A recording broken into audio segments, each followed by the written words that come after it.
네, 안녕하세요. 네, 여러분이 좋아하는 중개사법.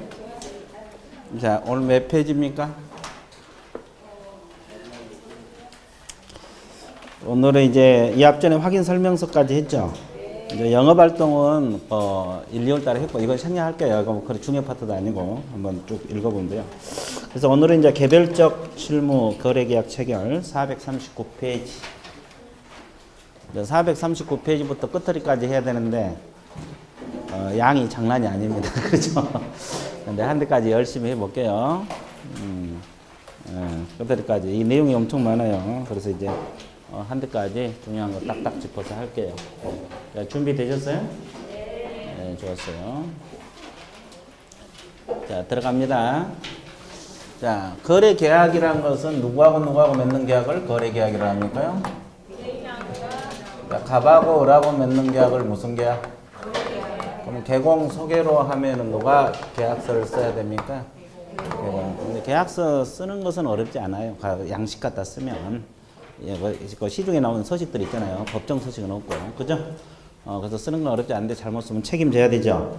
예, 그래서 이제 가장 먼저 1절 제목이 계약서 작성 시 주의사항이라고 나와 있죠. 예, 그래서 이제 주의사항부터 공부를 합니다. 그래서 뭐 의의랄지 작성 요령, 뭐 뒷페이지 뭐 작성 부수랄지 용어랄지 뒷페이지 보세요. 문자랄지 내용이랄지 서명 날인 있습니까? 기타 주의사항까지 있어요? 예, 여기는 시험은 안 나와요. 상식적으로 한번 읽어 두세요.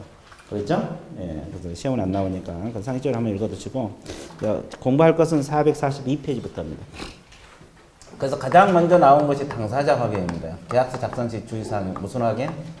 당사자 확인. 그럼 당사자란 것은 매매 같으면 누구하고 누구를 말합니까? 매도인하고 매수인을 말합니다. 그래서 이제 매도인 위주로 공부를 하시면 돼요. 매수인은 원리는 똑같아요. 그래서 이제 매도인 위주로 공부를 하시면 되는데 가장 먼저 진정한 권리자 확인 이렇게 나왔어요. 진정한 권리자 확인. 권리의 진정성 확인한다 이 말입니다. 이게 무슨 말이에요? 갑이라는 사람이 저 건물을 내 것이다. 내 것이니까 팔고 싶으니까 중개 좀 해주세요. 의뢰가 들어올 수도 있어 없어요? 있어요. 근데 갑 소유가 아닌 남의 것을 팔려고 내놓을 수도 있죠.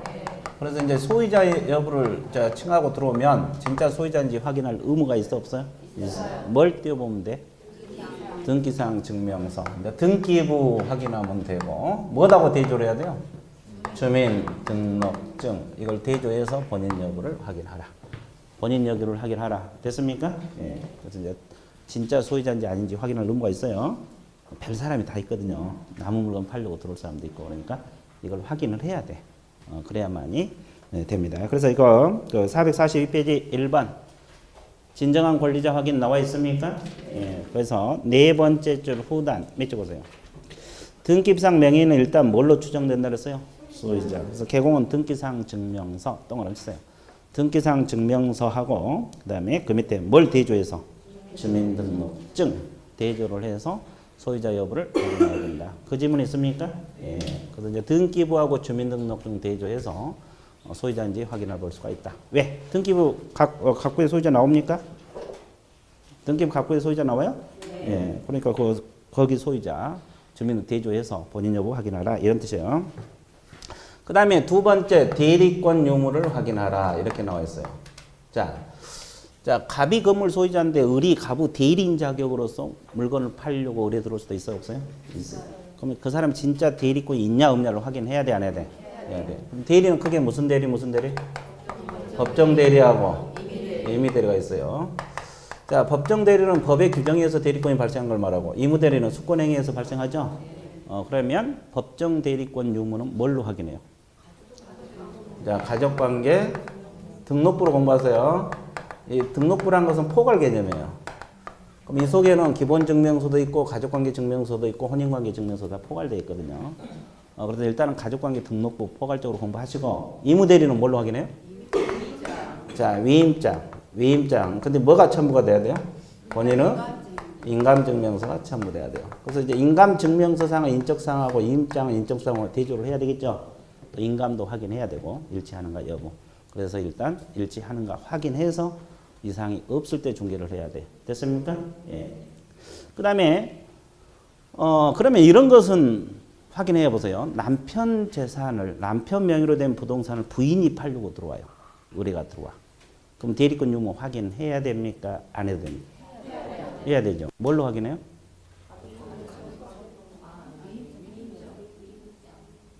위임장을 통해서?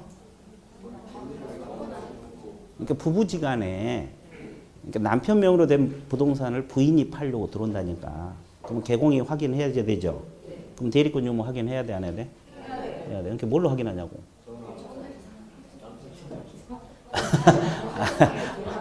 가족관계 등록부로 확인해야 될 것 같아요. 위임장으로 확인해야 돼. 아, 부부지간은 법정 대리관계요? 그럼 또 아니라는데. 위임장을 통해서 확인합니다. 뭘 통해서? 위임장. 그래서 본인은 인감증명서 첨부된 위임장을 통해서 확인해요. 근데 상식적으로 생각해봐요. 부인은 남편 인감이 어디 있는지 다 알고 있다. 알고 있죠? 그러니까 위임장 써가지고 인감 찍어가지고 위임 받아왔다. 그럴 수도 있어 없어? 있죠. 그러니까 개공 입장에서는 더 주의를 해줘야 돼. 그러니까 남편한테 직접 연락을 해서 알아봐야 돼. 위임 해줬냐 안 해줬냐. 그렇죠? 그래서 개공 입장으로 더 조심해서 중개하는 거예요. 알고 있죠? 좋아, 웃고 있어. 자, 아주 좋았어요. 그래서 부부지간에도 위임장입니다. 그래서 이제 그거 막상 지문 띄워놓으면 또 틀려불잖아요. 단순한 건데. 위임장. 뭘 통해서 확인한다? 위임장. 부부지간에도 위임장. 자, 몇 줄 거드릴게요. 자, 2번 대리권자 확인 나와 있습니까? 자, 4줄 다 몇 줄 거야 돼. 자, 대리인이나 칭하는 사람에 대해서는 대리권 전부 여부를 확인해야 된다. 그 지문. 그리고 이무대리는 뭘 통해서? 위임장. 위임장 동그라미. 자, 계약당에서는 등기 필증 동그라미. 그리고 이임장에는 본인은 인감증서 첨부 여부를 확인해야 된다. 그 지문 있어요? 그리고 이제 위임장에 뭐 임대 의뢰를 했든지 매도 의뢰를 했든지 내용이 있을 거 아니에요. 그것도 확인해야 돼. 임대 의뢰를 했는데 팔려고 들어올 수도 있잖아요. 그래서 이제 이 내용도 확인해서 거기에 맞게 중개를 해 주셔야 되겠고. 그 다음에 오른쪽 페이지 넘어갑니다. 오른쪽 페이지 위에서 네 번째 줄 후단 예컨대 찾아있어요? 자, 남편 밑줄 보세요. 남편 부동산을 부인이 매도 의뢰한 경우에는 대리 권한이 존재하는가를 반드시 확인하라고 했죠? 그 옆에다 적어. 그럼 뭘로 확인한다 그랬어요? 위임장. 위임장. 자, 위임장은 당연히 인감증명서가 첨부가 돼야 되고. 위임장 적어놨어요? 가족관계 등록부 아니에요. 자, 위임장을 통해서 확인해야 되고. 그 다음에 그 밑에 법정 대리는 가족관계 등록부 몇 줄 적어놓으세요? 가족관계 등록부. 가족관계 등록부로 확인합니다. 체크해놨어요? 예, 좋았어요. 그 다음에 우리가 또 공부할 것이 처분 능력 확인을 해야 됩니다. 무슨 능력 확인? 자, 처분 능력을 확인을 해야 되는데 처분 능력이 뭐가 있어요? 의사 능력하고 무슨 능력? 행위 능력이 있어요. 그럼 의사 능력이 있는 자하고 계약을 해야 되겠죠? 그럼 의사 능력이 없는 자를 뭐라고 표현을 해요? 의사 무능력자라 그래요. 그럼 의사 무능력자의 법률 행위는 무효입니까? 취소할 수 있는 사유? 무효죠. 아주 좋았어요.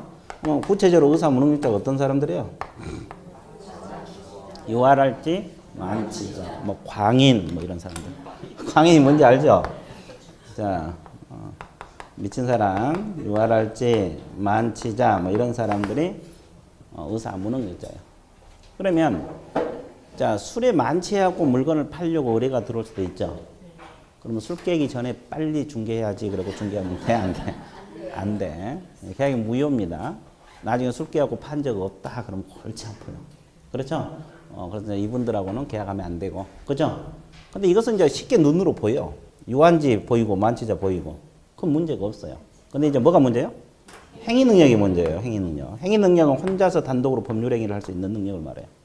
그런 능력이 없는 사람, 아무 도움을 필요로 한 사람이 제한 능력자입니다. 그럼 제한 능력자의 법률 행위는 무효입니까? 취소할 수 있는 사유. 취소할 수 있는 사유죠. 그러면 제한 능력자들 구체로 어떤 사람들을? 미성년자도 있고 또 피한정 후견이 있고 또 피성년 후견인들이 있어요. 됐죠?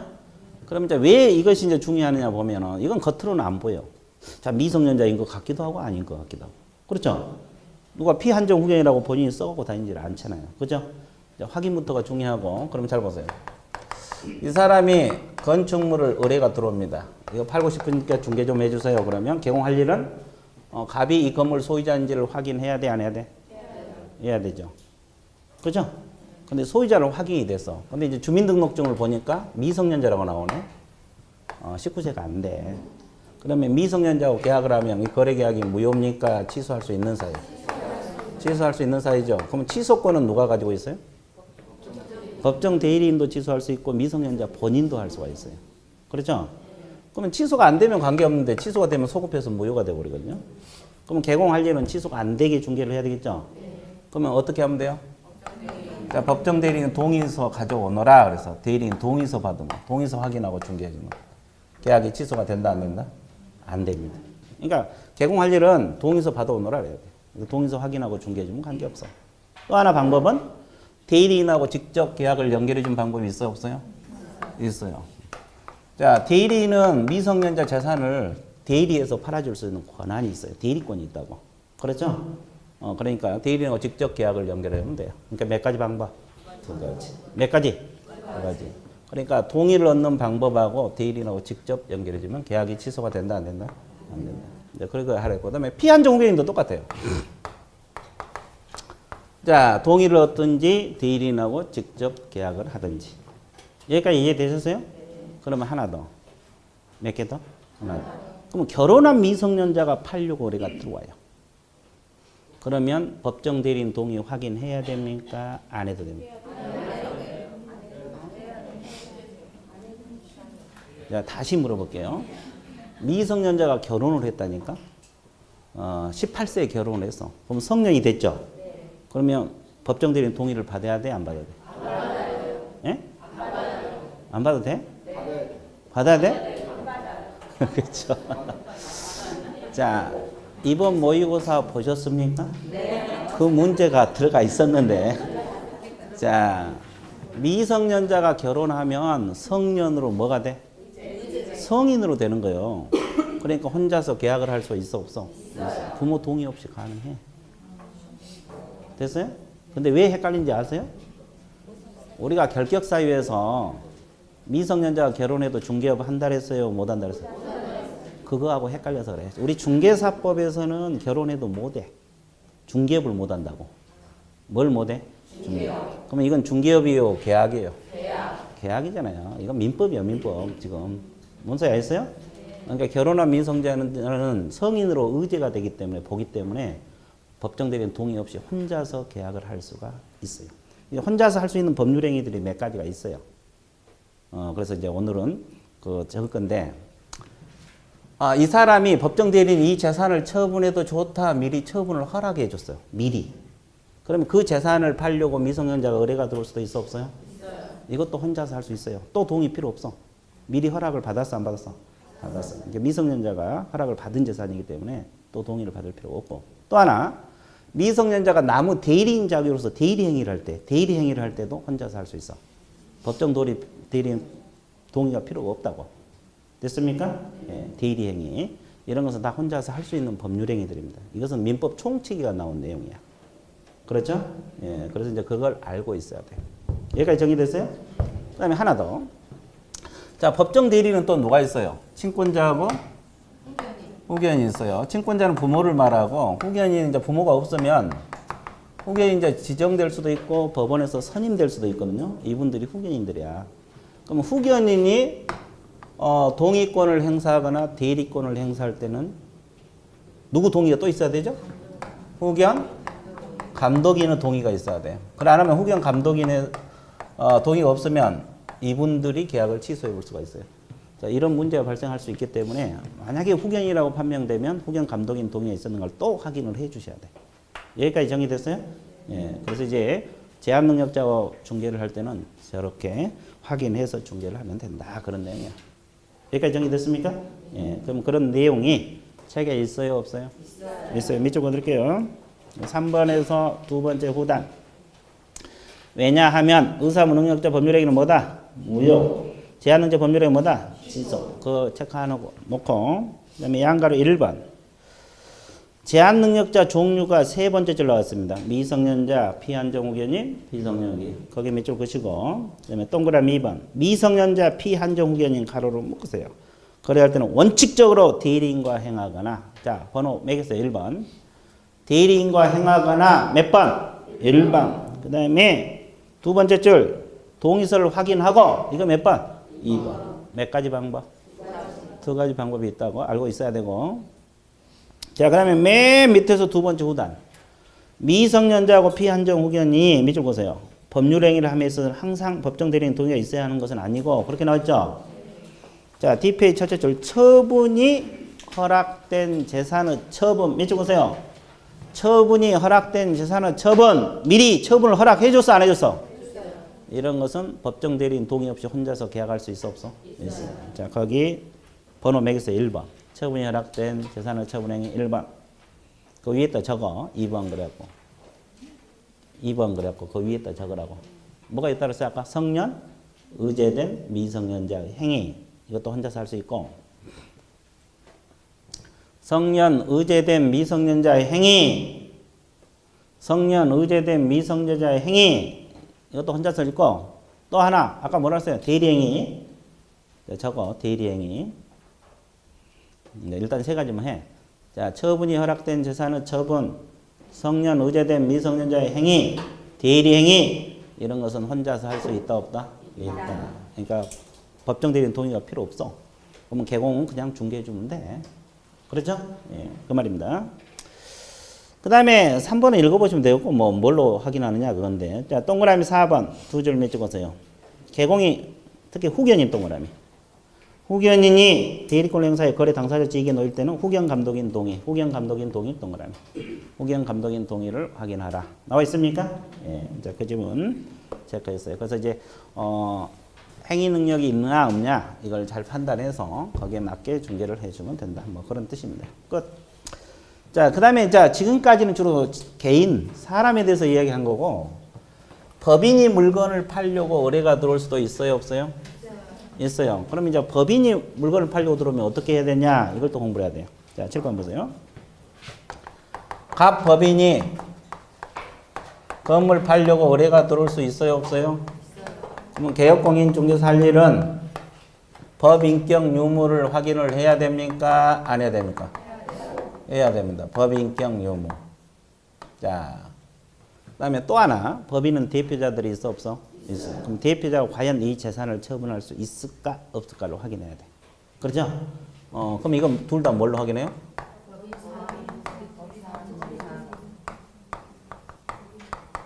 자, 법인 등기상 증명서. 법인 등기 볼 때 보면 돼요. 법인 등기상 증명서. 이걸 통해서 법인격 유무, 대표자 처분 권한 유무 확인할 수 있다 없다? 있다. 근데 여기서 이제 하나 더 추가할 거 있어요. 법인 종류는 여러 가지 가지겠죠. 근데 사립학교 있잖아, 사립학교. 사립학교 법인이 사립학교 재산을 팔려고 의뢰가 들어올 수도 있어요, 없어요? 있어요. 그럼 사립학교법이 적용돼요. 사립학교법이라고 있어요. 그러면 이제 사립학교법에서 뭐라고 규정되어 있느냐? 사립학교 기본재산을 처분할 때는, 그러죠? 관할청의 허가를 얻도록 되어 있어요. 관할청은 뭘 얻게 되어 있어요? 그럼 만약에 허가를 얻지 못하면 그 계약은 무효가 되어버려요. 뭔 사이 있어요? 그러니까 결론적으로는 개공은 이거 외에도 관할청 허가 가능성 확인을 해야 돼요? 안 해야 돼요? 해야 돼요. 그러나 안 하면 계약이 무효라니까 허가를 못 받으면 그래서 이제 이거 가능성 여부를 확인을 해봐야 돼. 그리고 중개를 해줘야 된다 이 말이에요. 사립학교 재산, 자 그걸 알고 있어야 돼. 이제 기본적으로는 법인 등기사항 증명서고 추가적으로 확인할 것이 사립학교 법인은 관할청 허가. 관할청 허가. 됐어요? 예. 자, 그럼 밑줄 갈게요. 양가로 2번에서 동그라미 1번 세 줄 밑줄 보세요. 매도인이 법인 경우는 법인격 유무, 법인 등기사항 증명서. 그 다음에 두 번째 보다 대표자 처분 권한 유무, 법인 등기사항 증명서. 나와 있어요, 안 나와 있어요? 나와 있어요.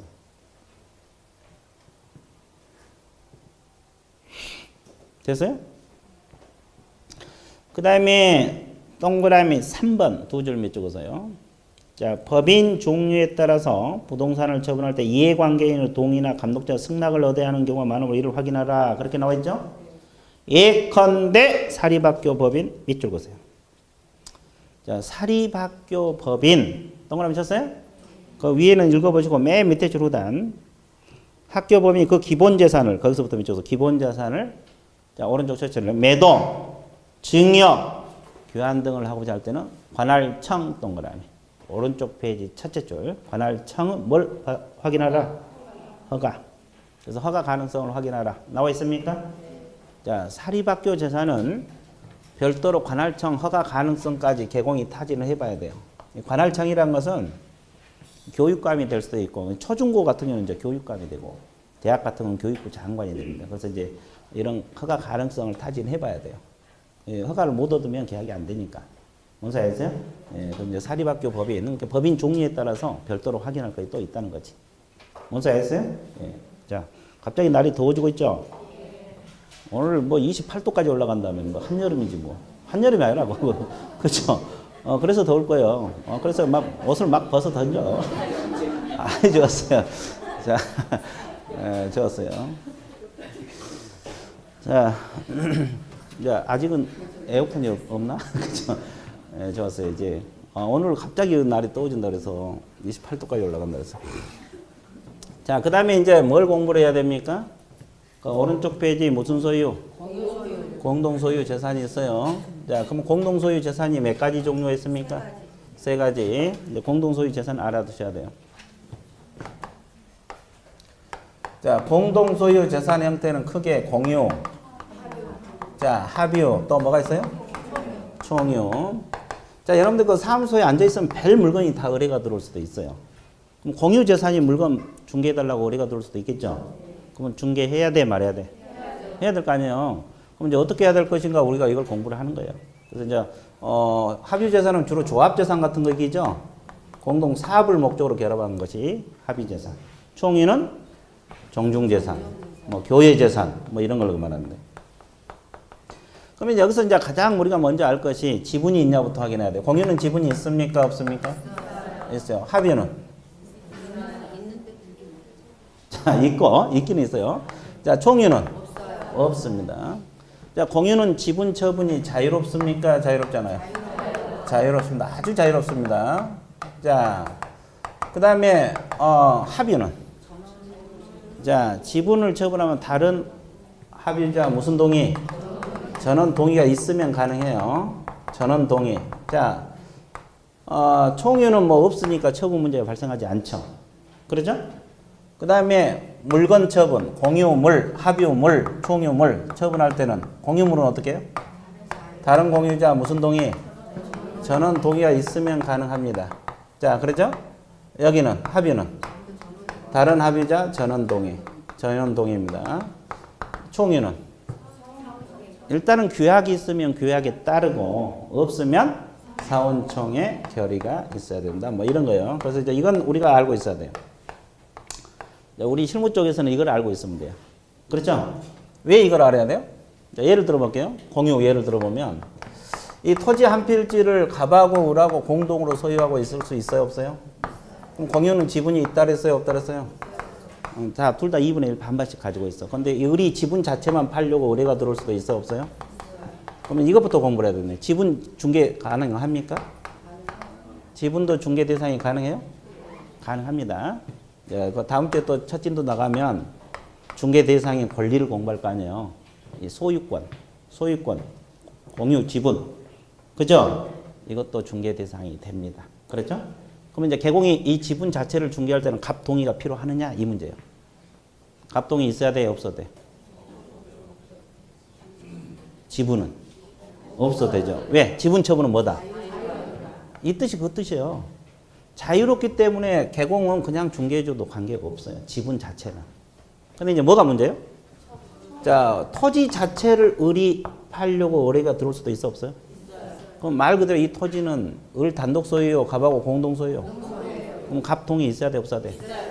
그 말이에요. 그러니까 개공할 때는 갑 동의 여부 확인해야 돼, 안 해야 돼? 이게 바로 전원동의라고, 전원동의. 그래서 이제 여러 명이 공동 소유할 수도 있잖아요. 개공할 일은 갑 동의 확인하고 중개를 해줘야 된다 이 말이에요. 그죠? 그러니까 지분은 그냥 중개해도 되고 공유물은 전원 동의가 있어야 돼 가능하다. 그죠? 그리고 합유는 뭐예요? 지분이 됐건 물건이 됐건 무슨 동의? 전원 동의. 총유는 사원총의 결의. 뭐 그런 내용이요. 이해되셨죠? 아, 좋았어요. 이제 갑자기 시원해지니까 정신이 확 도네. 그죠? 자, 양가로 3번 두 번째 줄 이쪽 보세요. 자, 공동소유 두 번째 줄 이쪽 보세요. 공동소유 유형에는 공유, 합유, 총유 몇 가지가 있다? 거기만 몇 줄 보세요. 그 다음에 동그라미 2번 세 번째 후당. 각 공유자는 지분 동그라미. 지분을 자유롭게 처분할 수 있다. 그 지분 있어요? 그 말은 공유는 지분이 있다는 거예요? 없다는 거예요? 뭐 지분 처분은 자유롭다. 다른 공유자 동의 없이도 가능하다. 뭐 그런 뜻입니다. 그 다음에 동그라미 2번 맨 밑에서 두 번째 후단. 공유물 동그라미. 공유물을 처분하거나 변경하자 할 때는 다른 공유자 동의 나와 있습니까? 예, 전원이라고 넣었어요. 전원 동의 있어야 되고. 공유물은 전원 동의. 됐어요? 그 다음에 동그라미 3번 두 번째 줄 중간 합유 나와 있죠? 합유는 공유와는 달리 합의자에게 합유물에 대한 지분 동그라미. 합의자 전원 동의 없이 처분하지 못한다. 반대해서 가면 전원 동의가 있어야만이 가능하다. 뭐 이런 내용이고. 그 밑에 줄 합유물 동그라미. 합유물 처분 변경할 때는 뭐라 그랬어요? 전원 동의. 무슨 동의? 무슨 동의? 전원 동의. 그리고 그 다음에 동그라미 4번 두 번째 후단 총유재산 종류가 세 번째 줄 나와 있네. 뭐가 있어요? 종중, 교회, 독립재산. 이건 이제 총유 관계고, 총유는 지분이 있다고 했습니까? 없다고 했어요. 이게 지분은 문제가 발생하지 않아요. 근데 총유물 처분할 때가 문제 생기죠. 그래서 그 밑에서 네 번째 줄 총유물 맨 밑에서 네 번째 찾았어요? 총유물 처분할 때는 정관, 기타 규약에 의한다. 그 밑줄 보시고 거의 없으면 그 밑에 뭐라 그랬어요? 사원총의 결의. 이제 규약이 있으면 뭐에 따르고? 예. 없으면 사원총의 결의. 됐어요? 자, TP에 넘어가서 이제 건물 전대차 이건 뭐 큰 내용 없어요. 자, 건물을 전대할 때는 임대인 동의를 받아야 돼, 안 받아야 돼? 동의를 받아서 전대하도록 돼 있죠. 그러면 개공이 전대차를 중개할 때는 자, 동의가 있었는가 확인해야 돼, 안 해야 돼? 예, 뭐 그런 내용이에요. 큰 내용 없어요.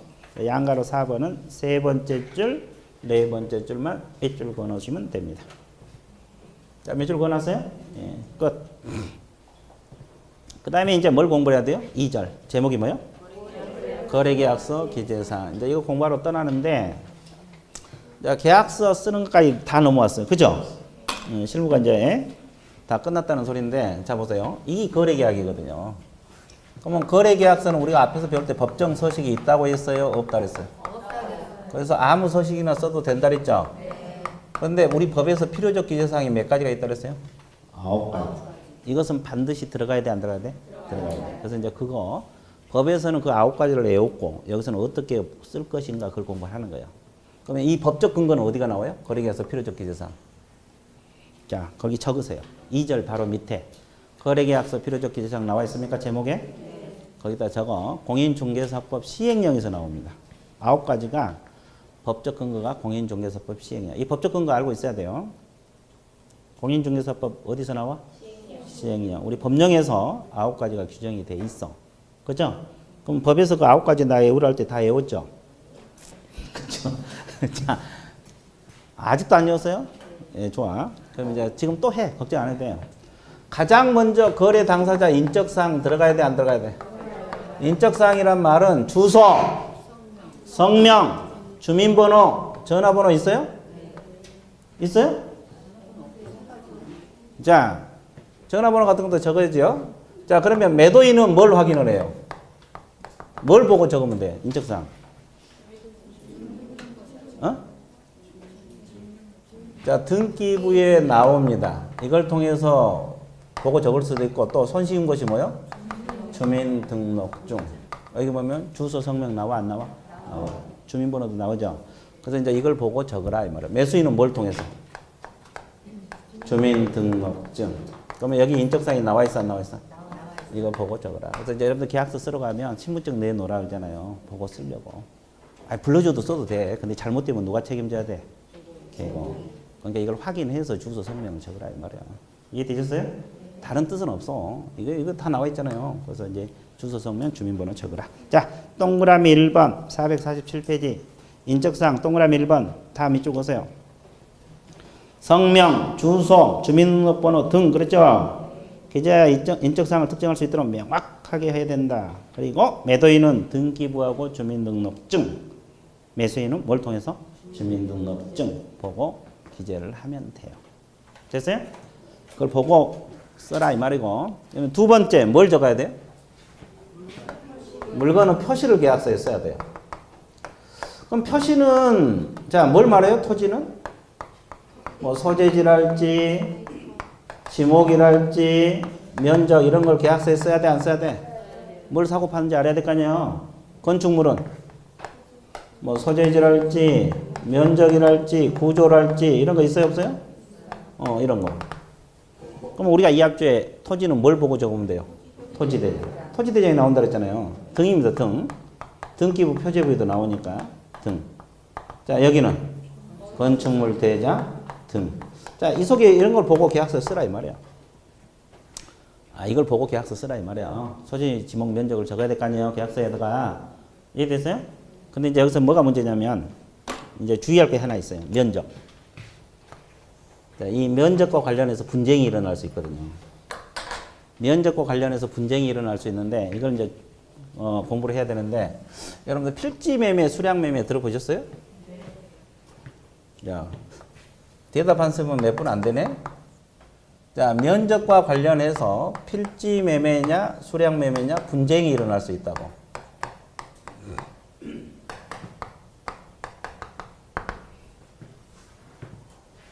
분쟁이 일어날 수 있다고. 그럼 칠판 봐보세요. 이제 지금부터 중요해요. 자, 이거 한번 맞춰봐요. 이게 뭘 것 같아요? 토지입니다. 토지. 몇 필지? 한 필지라고 가정을 해봐. 그럼 100제곱미터로 가정을 해볼게요. 근데 이것을 1억에 사고 팔았어요. 얼마에 사고 팔았어요? 제곱미터당 얼마씩 해갖고? 100만 원입니다. 100만 곱하기 100 그러면 1억 나와요. 그러니까 100만 원이지? 그렇죠? 100만 곱하기 100 그러면 1억 나와. 제곱미터당 100만 원씩 해갖고 100제곱미터를 1억에 사고 팔았어. 왜? 이게 이제 공부에는 그렇게 나와 있게 토지대장은 그렇게 면적이 나와 있어서 그래요. 그럴 수도 있죠? 근데 이제 그 매수인 사가지고 측량을 해본 거예요. 측량을 해보니까 90제곱미터 밖에 안 나오네요. 자, 옛날에는 측량 기술이 발달되지 않은 상태에서 측량이 되고 이럴 수도 있거든요. 그러면 몇 제곱미터가 지금 부족해요? 돈으로 환산하면 벌써 얼마? 1000만 원이잖아요. 그럼 매수인은 화가 나, 안 나? 뭐 단순히 이렇게 해도 그런데 몇십억이 될 수도 있거든요. 그래 안 그래요? 그러면 이때 필지 매매를 했다 가정을 하면 감액을 청구할 수 있을까? 매수인이 매도인에게 감액해 주세요. 이 1000만 원이나 차이가 나는데 가능하겠어요? 불가능하겠어요? 불가능해? 필지 매매는 불가능해? 그럼 수량 매매는? 가능해? 네, 그렇습니다. 필지 매매는 감액 청구할 수가 없어. 그 이유는 필지 단위로 거래가 이루어져. 그러니까 이 면적은 큰 의미가 없어요. 형식이에요, 형식. 그러니까 이 토지 한 덩어리에 1억 이런 형식이에요. 필지 매매는. 이해되셨어요? 그럼 수량 매매는 뭘 중시해요? 면적, 이런 거, 가격, 이런 걸 중시해요. 그러니까 이것은 이렇게 부족했을 때도 감액을 청구할 수 있다, 없다?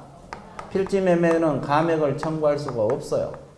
근데 수량 매매는 이렇게 부족했을 때 감액을 청구할 수 있다, 없다? 있다. 자, 그러면 이제 개념 끝났고, 지금 우리는 뭐 하다 일로 들어와서 계약서 쓰다가 들어온 거잖아요. 그러면 계약서를 쓸 때 어떻게 써야만이 수량 매매가 돼서 저런 경우에 감액을 청구할 수 있느냐. 이걸 계약서에 써야 될 거 아니에요. 그럼 계약서에 어떻게 써야 돼? 자, 봐보세요. 총 거래대금 적어야 돼, 안 적어야 돼? 계약서에 총 거래대금 적는 난이 보통 있죠? 1억 적어야 됐고. 1억 적어.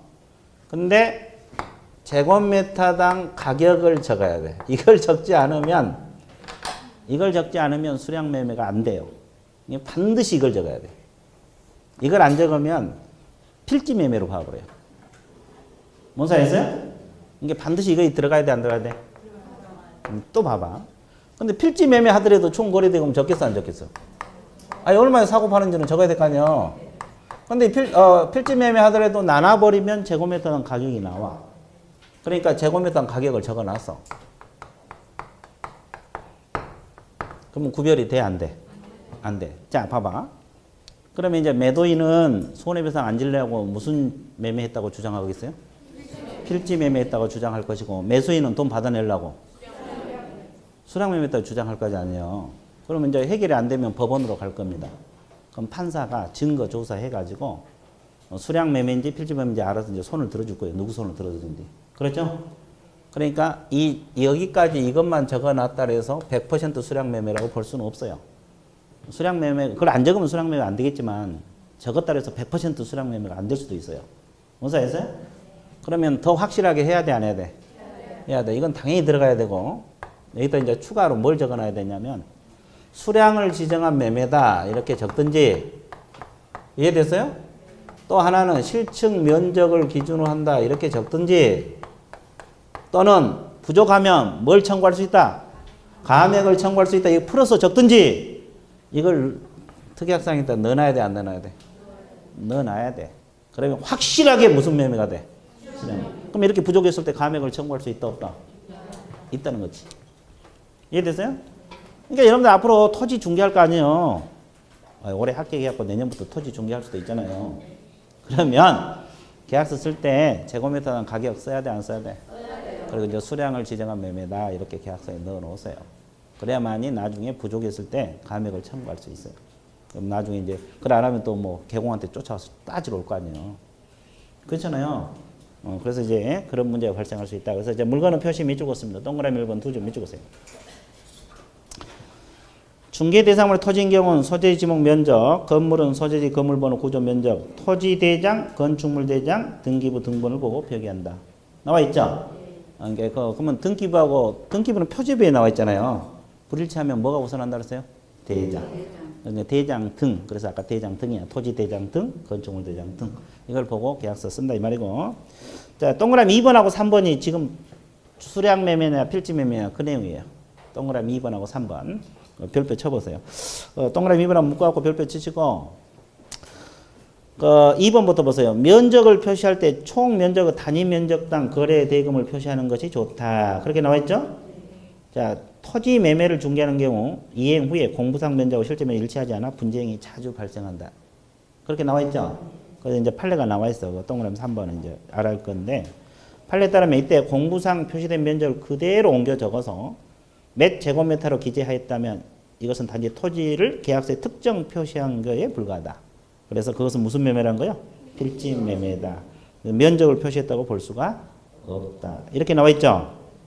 그러므로 제곱미터당 얼마를 뭐 해야만? 표시해야만 부족하면 감액 청구할 수 있다. 무슨 매매가 된다? 수량 매매가 된다. 그러니까 뭘 기재하라는 거야 결국? 제곱미터당 가격. 제곱미터당 가격 또는 단가 이걸 기재를 해야만이 수량 매매가 된다. 이런 뜻이에요. 이해됐어요? 그런데 거기 또 보세요. 토지 매매 비용 특약이 없는 한 필지 매매로 뭐가 된다고 그랬어요? 추정거죠. 감액을 인정하기 위해서는 수량을 지정한 매매로 기재한과 동시에 감액사항을 기재해놔라. 이렇게 나와 있어요. 그러니까 이 제곱미터당 가격만 기재했다 해서 100% 안심할 수는 없어요. 이걸 기재해도 필지 매매가 될 수도 있거든요. 그러니까 확실하게 하려면 이걸 특약사항에 넣어야 돼, 안 넣어야 돼? 넣어야 된다는 거지. 제곱미터당 가격은 당연히 넣어야 되고 저걸 반드시 넣어야만이 나중에 추후에 분쟁이 안 일어난다는 거지. 이해되셨어요? 예, 그 말입니다. 그래서 이제 계약서 할 때 총 거래대금, 제곱미터당 가격, 감액 청구할 수 있다. 뭐 이런 지문을 넣어 놓도록. 이해되셨어요? 예, 중요합니다. 자, 그 다음에 3번에 보면은 물건의 인도 일시를 계약서에 써야 돼, 안 써야 돼? 인도 일시 언제 물건이 매수인에게 넘어가느냐. 이것도 중요합니까? 중요하잖아요. 중요하죠. 그럼 보통 언제 넘겨줘? 잔금 지급과 동시에. 그런데 계약서에 대부분 그렇게 인쇄가 돼 있어. 우리가 시중에 나와 있는 계약서들 있잖아요. 다 그런 게 인쇄가 돼 있다고. 그러니까 여러분들은 그걸 확인을 해야 돼. 인도 일시가 들어있냐 안 되냐. 계약서마다 다 다르니까. 그렇죠? 네, 법정 서식이 없기 때문에 그래요. 그래서 3번에서 세 줄만 맺어보세요. 물건의 인도 시기 이행기를 명확하게 해야 된다. 잔금 지불과 동시에 소유권 이전 등기에 관한 서류를 교부하고 물건을 인도하는 것이 원칙이나 이를 계약서에 분명하게 기재하는 게 좋다. 나와 있어요? 네. 그 다음에 네 번째 계약서에 쓸 것이 뭐라고 나왔어요? 권리 이전의 내용 이렇게 나와 있어요. 자, 권리 이전의 내용이란 게 뭐냐면 자, 소유권이 이전되느냐, 임차권이 이전되느냐, 전세권이 이전되느냐 이런 권리 이전의 내용을 계약서에 써야 돼, 안 써야 돼? 써야 돼요. 근데 7번 보세요. 이 거래계약서 지금 우리가 매매계약서를 하고 있는데 이 매매계약서 자체가 소유권이 넘어간다는 뜻이 내포되어 있죠? 이게 따로 안 적어도 돼요. 근데 이제 여기가 전세나 저당이 설정되어 있을 수도 있어, 없어요? 그럼 이제 이걸 적어야 돼. 전세권을 안고 넘길 것인지, 전세권은 제거하고 완전한 소유권을 넘겨줄 것인지. 이런 것은 계약서에 분명히 들어가야 돼, 안 들어가야 돼? 들어가야 돼. 그렇죠? 그런 내용이에요. 그래서 권리 이전의 내용. 동그라미 1번만 밑줄 보세요. 세 줄. 이전되는 권리, 이전되지 않는 권리. 또 제한물권이 있으면 어떻게 할 것인가. 이런 것이 명확하게 기재가 돼야 된다. 됐습니까? 예. 그 다음에 이제 5번째 또 계약서에 써야 될 것이 뭐가 또 들어가야 돼요? 총 거래 금액 또 계약금, 그 지급일자 등 지급에 관한 사항 계약서에 써야 됩니까? 예, 써야 됩니다. 자, 5번째 총 거래 금액 1억이면 1억. 그 다음에 계약금, 그 다음에 그 지급일자 등 지급에 관한 사항이 계약서에 들어가야 돼, 안 들어가야 돼? 들어가야 돼. 자, 여기는 이제 지급 방법이 들어가는데, 자, 거래 대금을 일시불로 지급할 수도 있어, 없어? 일시불로 가능해요. 그럼 분할 지급도 가능합니까? 예, 가능합니다. 보통 분할 지급 많이 하죠. 부동산은 단위가 크기 때문에. 그럼 보통 어떤 형식으로 지급이 돼요? 계약금, 증도금, 잔금. 뭐 중도금 없이 계약금, 잔금 이렇게도 할 수도 있고. 그렇죠? 그러면 계약금은 관행상 보통 몇 % 정도? 10%. 그러니까 계약금 얼마를 언제까지 지급한다 이거 계약서에 들어가야 되고, 중도금은 40에서 50% 뭐 이 정도. 나머지 뭘로 해요? 잔금. 이런 거 계약서에 명확하게 들어가야 돼, 안 들어가야 돼? 들어가야 돼. 들어가야 돼요. 됐어요? 예. 그래서 이제 거기 5번에서 네 번째 줄 후단, 5번째 줄 밑줄 보세요. 통상 계약금은 얼마라고 나왔어요? 10. 중도금이 얼마? 40 내지 50. 나머지 뭐다? 잔금. 자, 이걸 얼마를 언제까지 지급할 것이다. 이렇게 공부를 해야 되고, 그 다음에 계약금 종류는 몇 가지가 있어요? 세 가지가 있죠. 증약금, 또 해약금, 또 위약금. 다 배웠어요? 예. 자, 계약금 종류는 이제 민법에서 배워요. 민법에서 배울 건데, 우리가 일반적으로 뭘로 추정을 받아요? 아니, 셋 중에서 해약금으로 추정이 됩니다. 별도 특이하게 없으면 뭘로 추정을 받아? 해약금. 해약금이 뭐요? 해약금이 뭐냐고. 그렇죠. 자, 보통 해약금으로 추정이 되는데,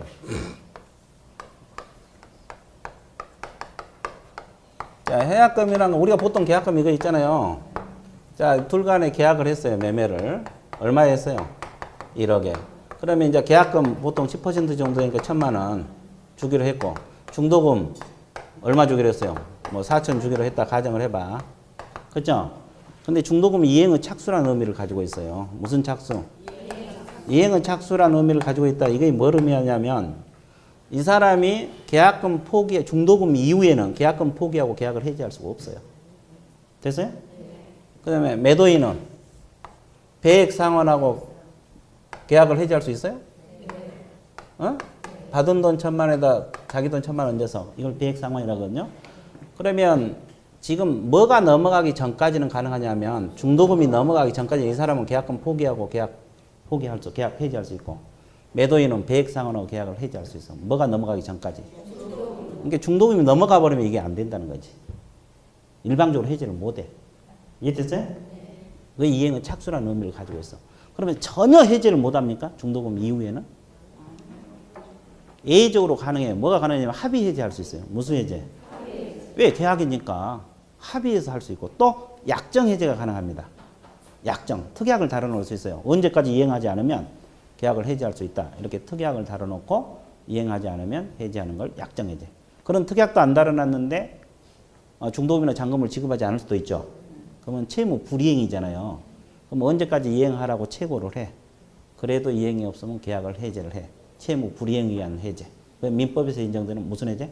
법정 해제. 법정 해제. 이런 해제는 가능해. 그러니까 중도금 지급 이후에 일방적으로 해지할 수 없다는 거지. 일방적으로 해지할 수 없다는 거고, 합의 해제, 약정 해제, 법정 해제는 가능, 불가능? 가능. 네, 이걸 알고 있으면 돼. 자, 그래서 이제 그 양가로 1번 계약금은 두 번째 줄 종류만 몇 줄 보세요. 증약금, 예약금, 예약금. 세 가지 종류가 있다. 이건 민법에서 배울 거예요. 구체적으로. 자, 오른쪽 페이지. 자, 중도금 세 줄 몇 줄 봤습니다. 중도금 무슨 착수라 그랬어요? 이행의 착수. 자, 동그라미 치세요. 그래서 매수인이 중도금을 지급하면 본 계약은 확정이 되었다고 볼 수 있다. 그래서 지급 이후에는 매도인은 계약금 100 상환하여도 계약을 해지할 수 없는 것이 뭐다? 원칙. 원칙 동그라미. 자, 거기다가 저거 예외적으로 뭐가 있다 그랬어요? 합의 해제, 약정 해제, 법정 해제는 가능하다. 이렇게 그렇게 적어 놓으시면 돼요. 정리되고 있어요? 좋아. 그 다음에 양가로 3번 잔금은 첫째 줄만 몇 줄 보세요. 큰 내용 없어요. 그래서 이제 그 정도. 그 다음에 여섯 번째 계약서에 뭐가 들어가야 돼요? 계약일 들어가야 됩니까? 계약일이 반드시 들어가야 이거 필요적 기재사항입니다. 그 다음에 일곱 번째 확인 설명서 무슨 일자? 교부일자. 여러분 6번에 같이 적혀 있죠? 이건 분리를 하면 일곱 번째가 돼요. 그 다음에 계약서에다가 우리가 조건이나 기한을 붙일 수가 있어요, 없어요? 뭐 토지거래 허가구역에서 허가를 받을 조건으로 계약을 한다 할지 뭐 이런 조건이나 기한을 붙일 수 있거든요. 이게 있으면 필요적 기재사항. 마지막으로 그 밖의 약정사항이라고 있어, 없어요? 있어요. 그래서 이제 총 몇 가지가 되는 거야?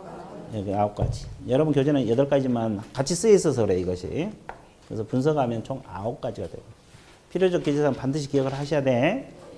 법에서 이거 필요적 기재사항이라고 우리가 배웠어요. 이걸 이제 실무에서 어떻게 계약서를 쓸 것인가 이걸 배우는 거고. 그러면 DP 넘겨보세요. 그 밖의 약정 내용이 양가로 1번 제목만 읽으세요. 뭐라고 했어요? 양가로 2번, 양가로 3번, 양가로 4번, 5번, 6번. 이게 다 특약상에 넣을 수 있다는 것들이지. 지금 여러분들 읽은 것이 다 특약상으로 넣을 수 있다는 것이. 자, 지금 여기 나와 있는 내용들은 다 강행 규정이 아니야. 이문 규정입니다. 그래서 민법하고 다른 특약이 가능합니다. 그래서 오늘은 딱 두 가지만 할게요. 양가로 1번 체크하세요. 양가로 6번 체크하시고. 약정상에서 자, 1번에 보면은 과실의 기속 시기. 이 과실의 기속 시기를 특약할 수 있다 이 말이에요. 그럼 여기서 과실 개념부터 잡아야 돼요. 여기서 과실은 뭐 어떤 걸 말해요? 여기서 과실이라는 것은 천연과실, 법정과실 이런 걸 말해요? 예, 그렇습니다. 고의 과실할 때 그거 과실이 아니고 수익을 말해, 수익. 천연과실, 법정과실 이런 거 말해요. 그럼 천연과실이라는 것은 과수 열매 이런 거 있죠? 뭐 송아지, 그렇죠? 강아지 이런 거 다 천연과실이고 법정과실은 뭐요? 이자, 임대료, 지료 이런 걸 말해요. 근데 이제 부동산이니까 주로 이제 법정과실이 대부분이겠죠? 그럼 칠판 봐보세요. 이걸 특약할 수 있다는 거지. 민법하고 달리. 둘이 임대차 계약을 맺었어요. 그럼 이 사람이 임대인이고 여기가 뭐가 돼요? 임차인. 그럼 월 임대료가 얼마씩 들어와요? 자, 월 임대료가 1,000만 원씩 들어온다고 가정을 해볼게요. 좀 비싸나? 하여튼 1,000만 원. 1,000만 원. 근데 이 갑은 자기 소유니까 제3자 병에게 팔 수가 있어, 없어? 있죠. 그렇죠? 그럼 매수인입니다. 그렇죠? 근데 이 사람이 지금 건물을 점유해갖고 자기가 이용하고 있어. 월세 1,000만 원씩 주면서. 그럴 수도 있어요, 없어요? 그러면 어느 시점부터 이 1,000만 원이 매수인에게 넘어가느냐가 중요해요, 중요하잖아. 중요해요. 그래서 민법은 보통 물건은 인도 1을 기준으로 해요. 그럼 인도 1을 기준으로 해서 그 전은 매도인이 갖고 그 이후는 매수인이 갖는 거야. 그럼 예를 들어서 한 달 30일이라고 가정했을 때, 한 달 며칠이라고 가정했을 때, 그럼 15일 날 인도하기로 했으면 얼마씩 나눠야 돼? 반반씩 나눠야 되잖아요. 500만 원씩. 그렇잖아요. 그러면 지금 몇 월입니까? 지금 현재 4월이죠. 며칠 안 남았죠. 그러면 그 계산하고 나누기 귀찮죠. 그러니까 이제 어떻게 특약을 하느냐? 4월 달의 수익은 전부 다 누가 갖기로 하고, 매도인이 갖기로 하고, 5월 달부터 누가 갖기로 한다. 이렇게 계약서에다 특약을 넣을 수 있어, 없어? 그러니까 민법처럼 물건의 인도 1을 기준으로 해서 특약을 넣을 수도 있고, 또 민법하고 달리 이렇게 특약사항에다 넣을 수도 있어, 없어? 있어. 이건 강행 규정이 아니야. 그래서 이제 다른 약정이 가능하다는 거예요. 그래서 이제 이런 것은 다 특약상에 걸 수가 있다는 거지. 원리가 그거야. 원리만 알면 돼. 위험부담, 담보책임, 조세공과, 해제사유 이런 것도 다 특약상에 넣을 수 있다는 거지. 이해되셨어요? 예. 그래서 이제 거기 과실의 기속 다 몇 줄 보세요. 매매계약 체결 후 그렇게 나와 있죠. 부동산 발생 과실 즉 수익은 목적물의 인도 1을 기준으로 한다. 그 지문이 있어요? 그래서 이전까지는 매도인, 이후에는 매수인에 기속된다. 그렇죠? 근데 현실 부동산 매매에서 통상 잔금 지급일을 수익 기속의 기준일이 정하나 당사자 간에 달리 정할 수 있다. 그래서 그 밑에 예문이 있어 없어? 있어요. 뭐라고 나왔어요? 다음 달부터 매수인에게 서간다. 이렇게 계약서에 특약상에 넣을 수 있어 없어? 있어요. 계약서 특약 달기 나름이야. 됐어요? 그 원리가 그거다 이 말이에요. 그래서 특약상에 넣으면 되고. 그 다음에 양가리 6번 무슨 비용? 이 매매 비용이 대단히 중요하고 시험에 자주 나와요. 왜 그러냐면 첫째 줄 밑에 매매 비용은 누가 부담한다고 했어요? 쌍방이 균분한다. 근데 왜 이걸 알아야 되냐면 우리가 앞에서 중개사법에서 실비 배웠죠. 실비는 누가 부담해? 일방이 부담해요? 쌍방? 아니 실비. 일방이 부담하잖아요. 권리관계 등 확인에 소요된 비용은 이전 쪽. 계약금 반환 채무 이행 보장에 필요한 실비는 지대 쪽. 기억나요? 실비는 한쪽에서 부담해. 근데 이 매매 비용은 쌍방이 부담하잖아요. 그러니까 매매 비용이 뭔지 외워야 돼. 그래서 그 밑에 보세요. 목적물의 측량 비용. 이걸 외워야 된다고. 이건 실비가 아니야. 매매 비용이기 때문에 양쪽에서 부담한 거예요. 목적물의 측량 비용이 있어요? 감정평가 비용이 있습니까? 증서에 전반에 인지돼 있어요? 공정증서 작성 수수료 있습니까? 이런 건 다 매매 비용으로 보는 거예요. 실비가 아니야. 매매 비용으로 보니까 양쪽, 즉 매도인하고 매수인 같이 부담한다는 거예요. 근데 이것도 특약으로 달리 약정할 수가 있어 없어? 있어요. 다 매수인이 부담한다. 또는 다 매도인이 부담한다. 이렇게 특약상에 넣을 수 있어 없어? 있어요. 계약 맺기 나름이라고. 이해됐어요? 그러니까 매매 비용 그 네 가지 외워두시면 좋겠고, 그 다음에 동그라미 2번 중간에 보면 등기 비용이 나옵니다. 무슨 비용? 이 등기 비용은 관행상 매매 비용으로 보지 않습니다. 그럼 누가 부담해요? 매수인 쪽, 치드그레인. 그러니까 이쪽에서 부담하기 때문에 매매 비용으로 보지 않아요. 이해되셨어요? 예, 그래서 이제 그거 알고 있으면 돼요. 그래서 결국은 우리가 거래계약서 기재사항 9가지, 또 거래계약서 필요적 기재사항이 아닌 걸 골라라 이렇게도 나올 수 있고, 이거 간혹가다 시험에 나오니까 9가지는 일단 머릿속에 넣어야 되고, 뭐 어떻게 작성하는가 가볍게 봤습니다. 이해됐죠? 그리고 밑에 임대차 계약서 기재사항은 원리는 같아요. 내용만 다르지. 그러니까 이것은 뭐 신경 안 써도 돼요. 나중에 문제 풀 때 필요하면 되니까. 자, 여기까지 하고 잠시 우리는 어떻게 해야 돼? 쉬었다가 들어가게 돼요.